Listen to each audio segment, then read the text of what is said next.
Capítulo 1. En el libro primero se plantean las creencias antiguas, en el cual el autor hace referencia a que las antiguas generaciones consideran la muerte no como una disolución al ser, sino como un cambio de vida.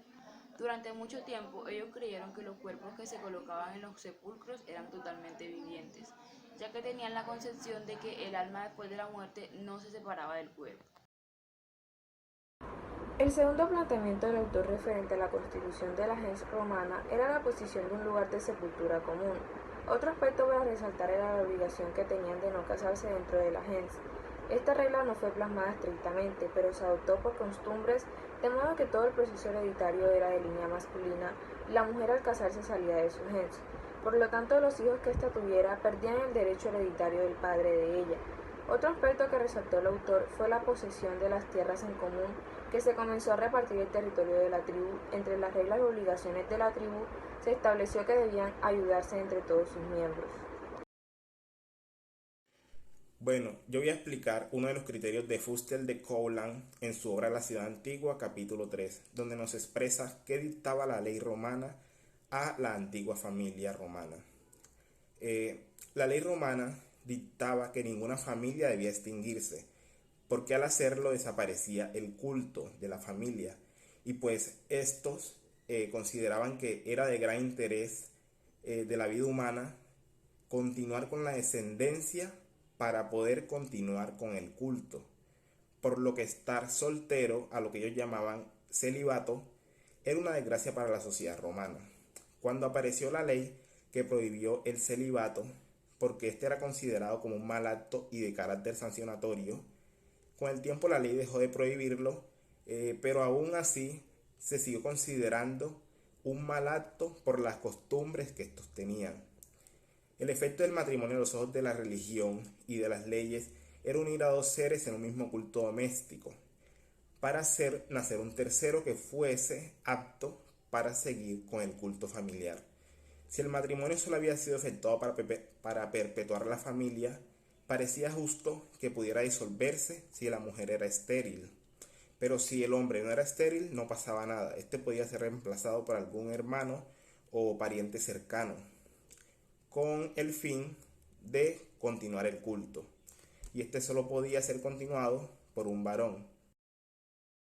El derecho de propiedad privada, Coulant en el libro plantea que el derecho a la propiedad privada estaba en la religión misma, por lo que cada familia tenía su propio hogar y antepasados, a lo que cada familia contaba con sus propios dioses, ya que solo esa familia protegía, era su propiedad.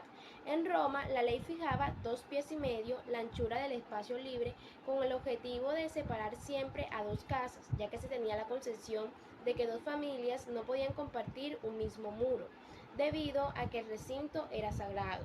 La sepultura había establecido la unión indisoluble de la familia con la tierra, es decir, la propiedad, ya que todos los miembros de la familia cuando morían debían ser enterrados en la misma tumba, la cual no podía estar contigua a las de otras familias. He aquí pues una parte de la tierra que en nombre de la religión se convierte en un objeto de propiedad perpetuo para cada familia. Por lo tanto, el autor plantea que en la mayoría de las sociedades primitivas la propiedad privada había sido establecida por la religión y no por la ley. Para usurpar el campo de una familia era preciso derribar o trasladar el límite. Ahora bien, este límite era un dios, el sacrilegio era horrendo y el castigo severo. De todas las creencias y las leyes de esa época que estuvieron en ese momento histórico, fue claro que es la religión doméstica la que ha enseñado al hombre a apropiarse de la tierra y le ha garantizado su derecho sobre de ella. El autor realiza una comparación entre la sociedad antigua y la sociedad moderna en cuanto a la propiedad privada, donde establece que la primera era muy completa en cuanto a sus efectos y la segunda estaba basada en otros principios. Cuando se estableció el derecho a la propiedad privada, no existía la posibilidad de que éste se extinguiese, ya que cuando el hombre muere, el culto permanece, el hogar no debe extinguirse ni la tumba abandonarse. Prosiguiendo la religión doméstica, el derecho de propiedad debe continuar con ella. En el derecho romano, la propiedad era heredada de varón en varón. Por esta razón, el hijo heredaba y la hija no. porque la religión le prohíbe al padre dejar a su hija como heredera, ya que es considerado inadmisible. Si el padre solo tenía una hija, podía adoptar a un hijo y darlo a la hija como esposo. También podía instituir por un testamento un heredero que se casase con su hija. Las creencias religiosas fueron el fundamento del derecho de propiedad y el derecho de sucesión, pero el testamento estaba en oposición con las creencias religiosas de la época. Sin embargo, cuando aparecieron las 12 tablas, este se autorizó, aunque este era incompleto. Esto está planteado en el capítulo 7 del libro La Ciudad Antigua.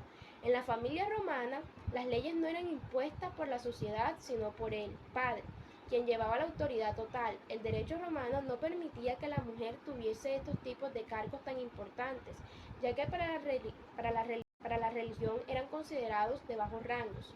La familia era lo que hoy conocemos como una sociedad, y el padre era la autoridad, el gobierno del grupo familiar. Por lo tanto, era él quien regulaba todas las ceremonias de culto, y de aquí se deriva toda una serie de derechos como derecho de reconocer o rechazar al hijo cuando nace, derecho de repudiar a la mujer, derecho de casar a la hija, derecho de casar al hijo, derecho de emancipar, derecho de adoptar, derecho de designar en vísperas de morir una tutora a la mujer y a los hijos. La mujer y el hijo no podían ser demandantes, ni acusadores, ni acusados, ni testigos. Entre toda la familia, solo el padre podía comparecer ante el tribunal de la ciudad. La justicia pública solo para él existía, por eso era responsable por los delitos cometidos por los suyos. Este derecho de justicia que el jefe de familia ejercía en su casa era completo y sin apelación, según lo planteado por Comlas en el capítulo 8.